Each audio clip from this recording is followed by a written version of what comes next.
शिवाजी महाराज ने अपनी दूरदर्शिता और युद्ध नीति का बेहतरीन इस्तेमाल करके विशाल अफजल खान को धराशायी कर दिया था।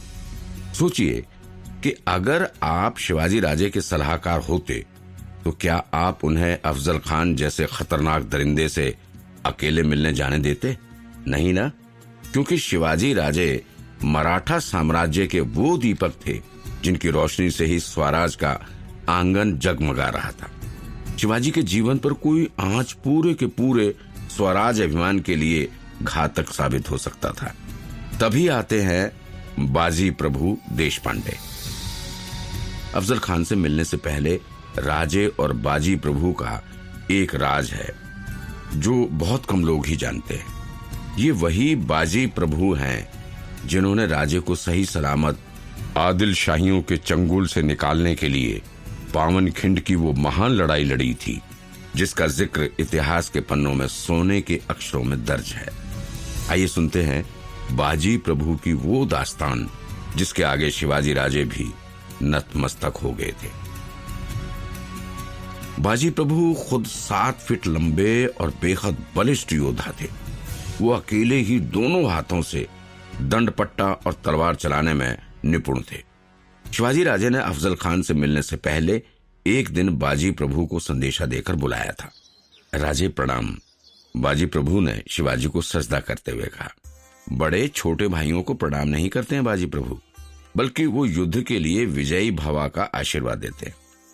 शिवाजी राजे ने कहा, जिस पर पूरे स्वराज की जिम्मेदारी हो उसका पूरा मराठा ही सेवक है, और सेवक तो प्रणाम कर सकता है न राजे। बाजी प्रभु ने वाक पटुता के साथ जवाब दिया। अब आपसे तो मैं नहीं जीत सकता बाजी प्रभु, शिवाजी ने ठहाका लगाते हुए कहा। बाजी प्रभु, मुझे आपसे एक छोटी सी मदद की जरूरत है, राजे ने बाजी प्रभु से आग्रह के स्वर में कहा। हाँ कहिए राजे, ये सेवक तो आपके लिए अपनी जान भी देने के लिए तैयार है। बाजी प्रभु ने कहा, अरे जान देने की जरूरत नहीं है बाजी, आपके जैसे योद्धाओं की जरूरत स्वराज विस्तार के लिए अभी सबसे अधिक है। मुझे तो आपसे 6-7 पहलवानों की जरूरत है। पहलवान? वो किस लिए राजे? बाजी प्रभु ने कहा, बस ऐसे ही बाजी, मैं भी देखना चाहता हूं कि क्या मैं आपके तरह द्वंद्व युद्ध में निपुण हूं या नहीं। शिवाजी राजे ने हंसते हुए कहा, कहीं आप कुछ छिपा तो नहीं रहे राजे? बाजी प्रभु ने शिवाजी राजे से पूछा।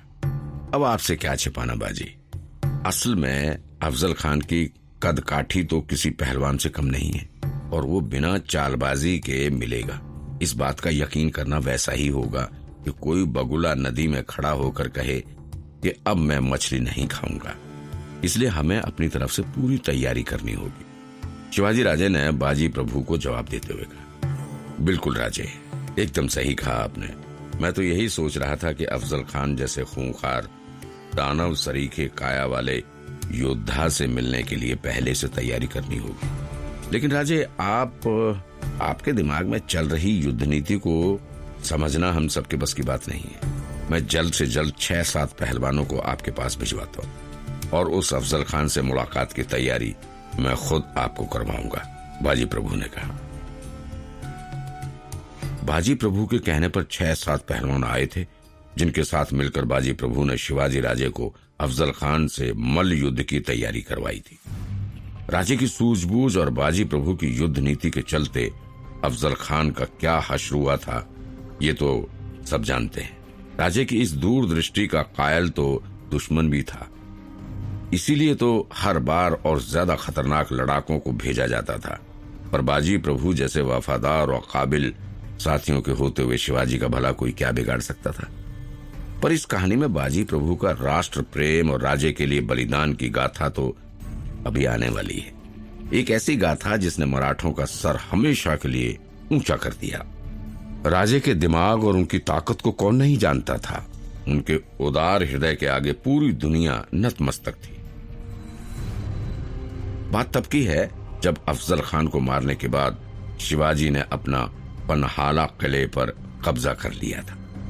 लेकिन अब पन्हाला के किले में शिवाजी राजे को घेरने के लिए आदिल शाही सल्तनत ने सिद्दी मसूद नाम के अपने एक सरदार को भेजा था, और उसके साथ थे अफजल खान की मौत के बाद पकड़े गए आदिल शाही सल्तनत के 2 सरदार फजल खान और रुस्तम जमा।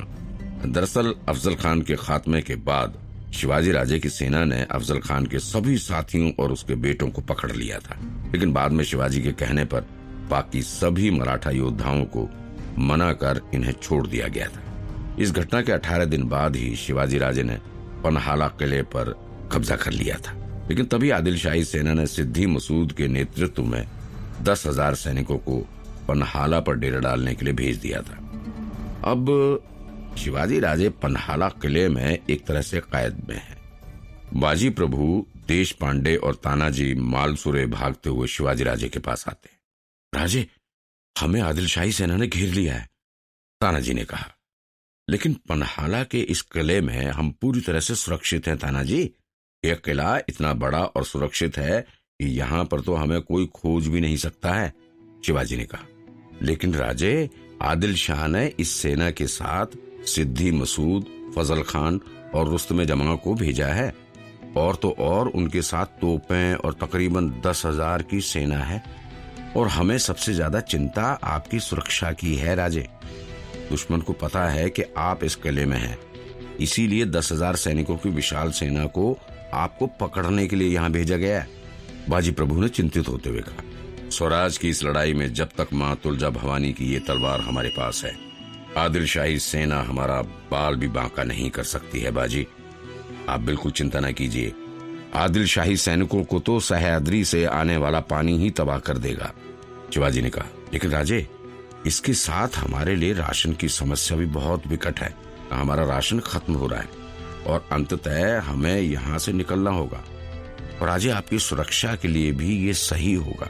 यहाँ घात लगाई सेना ना जाने कब आक्रमण कर दे, तानाजी ने कहा।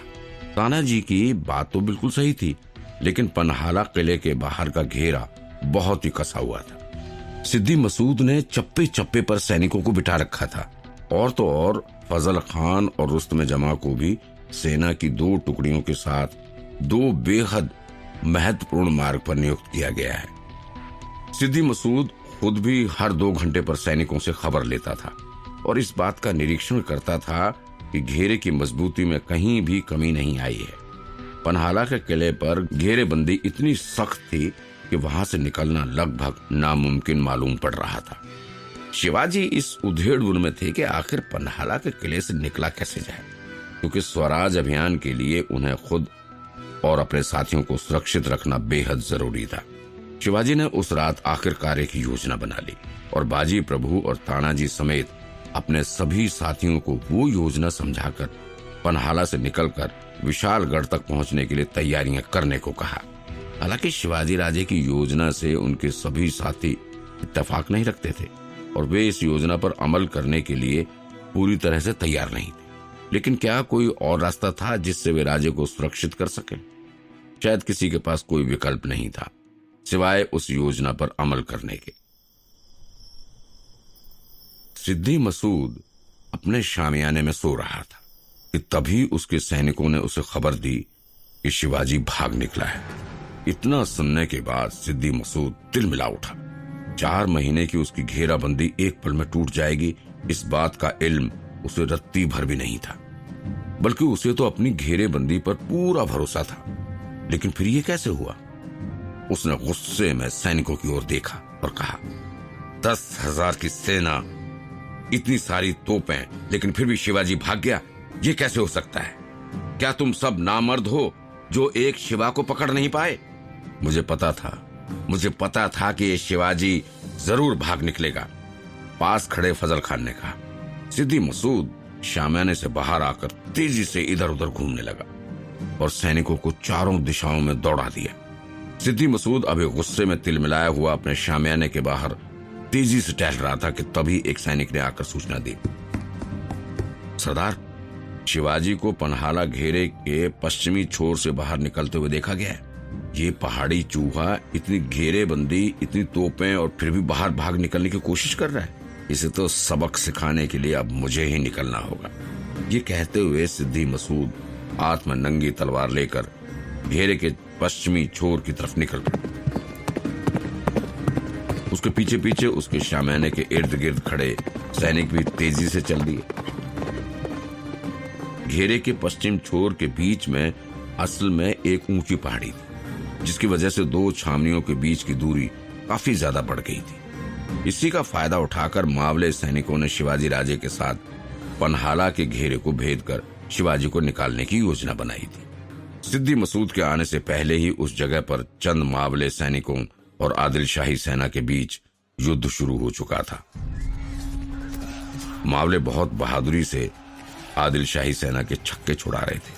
इस बात का यकीन करना मुश्किल था कि इतने कम मावले ही आदिल शाही सेना को पीछे की ओर ढकेलते जा रहे हैं। वहां पहुंचते ही सिद्दी मसूद ने देखा कि खुद शिवाजी भी अपने हाथों में तलवार लेकर युद्ध क्षेत्र में उतरे हुए हैं। तलवार लेकर युद्ध करते शिवाजी राजे को देखकर एक पल के लिए सिद्दी मसूद सिहर गया, लेकिन उसे बीजापुर की बड़ी बेगम को किए वादे की याद आई। सिद्दी मसूद ने अपने सैनिकों को कहा, आगे बढ़ो और इन काफिरों को कुचल डालो। याद रहे, हमें शिवाजी को जिंदा पकड़ना है ताकि बीजापुर के दरबार में उसे पेश किया जा सके। उस पहाड़ी चूहे ने पूरे आदिल शाही हुकूमत के नाक में दम कर रखा है। इतना कहने के बाद सिद्दी मसूद खुद भी तलवार लेकर मावले सैनिकों पर टूट पड़ा। मावले सैनिक कम थे, लेकिन वे वीर थे। चारों तरफ से घिरे मावले सैनिकों ने आदिल शाही सेना को पीछे खिसकने के लिए मजबूर कर दिया था, लेकिन सिद्दी मसूद के साथ आए हुए सैनिक ज्यादा निपुण थे। सिद्दी मसूद खुद भी मैदान में था। थोड़ी देर तक तो मावले सैनिकों ने आदिल शाही सेना को रोके रखा, लेकिन मसूद के साथ आए सैनिकों और पहले से ही चारों तरफ से घेरे सैनिकों ने शिवाजी राजे और उनके मावले योद्धाओं को पीछे धकेलना शुरू कर दिया था। तभी मसूद ने शिवाजी को पकड़ने के लिए एक चाल चली। सिद्दी मसूद ने अपने सैनिकों को एक दिशा से पीछे हटकर घेरने को कहा और अपने सैनिकों के साथ सामने से धावा बोल दिया। सिद्दी मसूद की ये योजना काम कर गई। शिवाजी राजे अब सिद्दी मसूद के कब्जे में थे। आखिरकार शिवाजी को हमने पकड़ लिया। करनूल के सिद्दी मसूद ने शिवाजी को आखिरकार पकड़ लिया। शिवाजी के पकड़े जाने के बाद सिद्दी मसूद खुशी से झूम उठा। सिद्दी मसूद को इस बात की आशा थी कि शिवाजी को पकड़ने के बाद निश्चित ही उसको अशरफियों से तोल दिया जाएगा और बीजापुर के दरबार में उसकी प्रतिष्ठा भी जरूर बढ़ेगी। सिद्दी मसूद के सैनिक शिवाजी को लेकर उसके शामियाने की ओर चलने लगे। थोड़ी देर बाद वो मसूद के आलीशान शामियाने में थे। मसूद ने अपनी कुर्सी पर बैठे बैठे ही शिवाजी राजे से पूछा, क्यों शिवाजी, तुम्हें लग रहा था कि तुम हमें और हमारी सेना को चकमा देकर भाग जाओगे?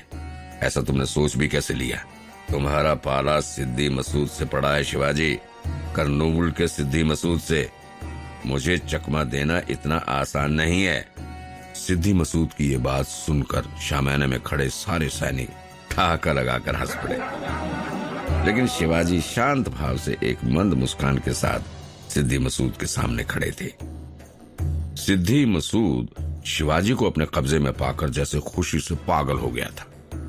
उसने आगे शिवाजी की तरफ देखकर व्यंग्यात्मक लहजे में सैनिकों से कहा, अरे अरे, शिवाजी राजे को बैठने का बंदोबस्त करो। ये महाराज हैं, महाराज को ऐसे खड़े रखोगे? सिद्दी मसूद क्या ऐसे ही महाराज का स्वागत करेगा? पूरा शामियाना एक बार फिर से हंसी के ठहाकों से गूंज उठा, लेकिन शिवाजी के चेहरे पर एक मंद मंद मुस्कुराहट थी। आखिर शिवाजी ने उस दिन ऐसी कौन सी योजना के लिए बाजी प्रभु और तानाजी को राजी किया था, जिसकी वजह से वो पन्हाला से निकल तो गए थे, लेकिन सिद्दी मसूद के कब्जे में फंस गए थे। क्या ये सिद्दी मसूद को चकमा देने के लिए शिवाजी राजे का कोई पैंतरा तो नहीं था? क्योंकि जिस तरह की घेराबंदी आदिल शाही सेना ने पन्हाला के चारों तरफ की हुई थी, उसे देखते हुए वहां से निकलने के लिए एक चाक चौबंद योजना की जरूरत थी। आखिर शिवाजी राजे की वो गुप्त योजना क्या थी, जिसके लिए उन्हें खुद को ही सिद्दी मसूद के हाथों सौंपना पड़ा?